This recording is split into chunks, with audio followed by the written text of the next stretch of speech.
Tonight, I want to talk about something that goes way beyond politics, personalities, or which side you're on. Tim Pool has said that a car drove up near his home in West Virginia late at night and opened fire. No one was hurt, and his security team is reviewing the footage and working with law enforcement. But even with that one piece of good news, the fact remains. Shots were fired at a man's house because of what he says on the internet. You don't have to like Tim Pool. You don't have to agree with his politics, his guests, or his commentary. But if you're a normal, decent, hardworking person, that sentence should bother you on a very deep level. Because if our political disagreements end with gunfire at somebody's front gate, then we've crossed a line that is very hard to walk back. Think about what that night must have felt like from the inside. You're at home.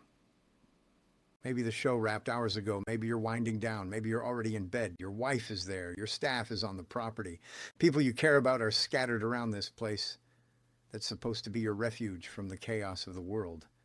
And then, in the dark, a vehicle comes down the road. And suddenly there are shots. And there's a moment where you don't know if this is a warning, if it stops at a few rounds and a fast getaway, or if the next step is someone kicking in a door. Most of the people around Tim Pool aren't famous. They're camera operators, editors, producers, friends and neighbors, people who took a job at a media company or bought a house down the road and suddenly find themselves living in the blast radius of someone else's political rage. That's the human cost we're talking about here. Not just a headline, not just content for the next outrage cycle. Real people in real homes suddenly having to ask whether their address is now on somebody's hit list. And the worst part is that this doesn't exist in a vacuum. We've seen a frightening escalation in political violence over the last few years. Conservative activist Charlie Kirk was assassinated while speaking at a university event. Democratic legislators in Minnesota were hunted at their own homes with deadly results. Different parties, different ideologies, different audiences. Same message: shut up or we will hurt you. The targets change. The stories change. The hashtags and slogans change. But the pattern is becoming painfully familiar. Someone speaks. Someone else decides that words are no longer enough. And then there's a body on the ground or bullet holes in someone's siding.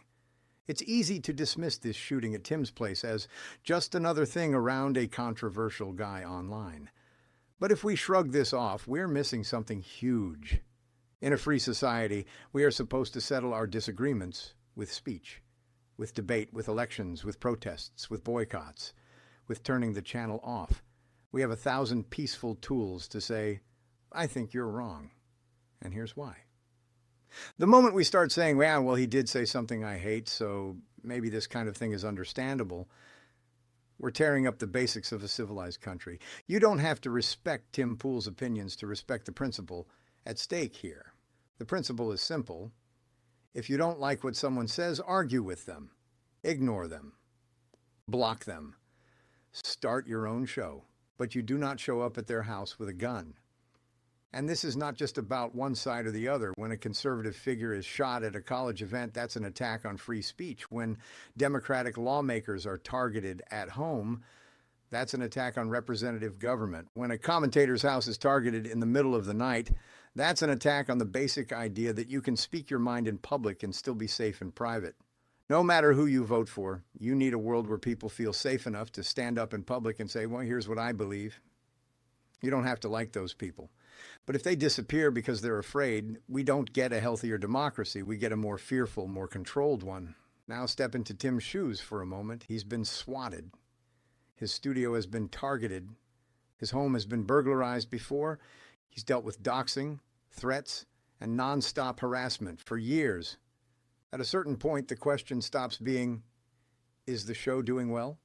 And becomes, is any of this worth risking my family over? Tim has already talked in the past about possibly stepping back from Timcast IRL or even ending it because of burnout, nonstop stress, and constant vitriol. Now you stack armed incidents and credible threats on top of that, and the calculation shifts. It's not just, can I keep doing this? It's, is this show worth my wife being terrified at night? Is it worth my staff wondering whether they should tell their families where they work? Is it worth my neighbors worrying every time a strange car turns into the driveway? That's what political violence really does. It doesn't just break glass or punch holes in walls. It slowly convinces people that stepping into the public square is a bad idea. It whispers to anyone who's thinking about starting a show, running for office, speaking at a rally, or telling the truth as they see it. Are you sure you want to do this? Are you sure you want to risk it? If enough people say no to that question, we all lose, no matter what our beliefs are. We don't just lose commentators we dislike, we lose whistleblowers, we lose reformers. We lose the next person who might have had the courage to point at something broken and say, this isn't right.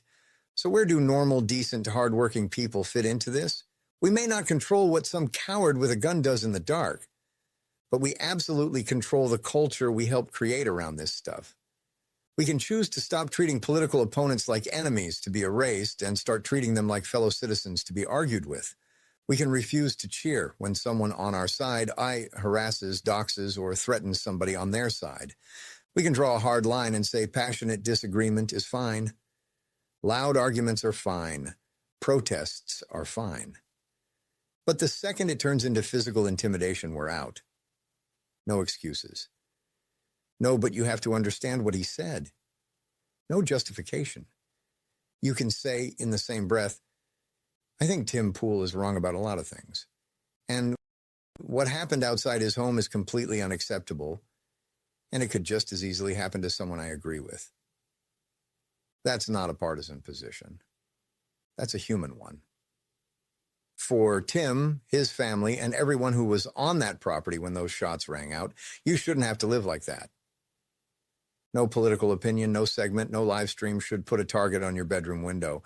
And for the rest of us, watching this from the outside, this is one of those moments where we have to decide what kind of country we're going to be. Do we want a country where people are afraid to speak because the cost might be a bullet through their front door? Or do we want a country where we protect speech, even when we hate it? Precisely so that we don't have to settle our differences with violence. We argue with words. We vote with ballots. We do not settle anything with gunfire at somebody's home. If we let this kind of thing become normal, if we shrug and move on because we don't like the person it happened to, then we are helping build a world where it will happen again. And next time, it might be someone you agree with. It might be someone you love. It might be someone who was simply in the wrong place at the wrong time. So wherever you fall politically, this is a line we should all be willing to defend. No more bullets over opinions. No more turning human beings into targets because of a podcast. Disagree, debate, criticize, turn it off, walk away.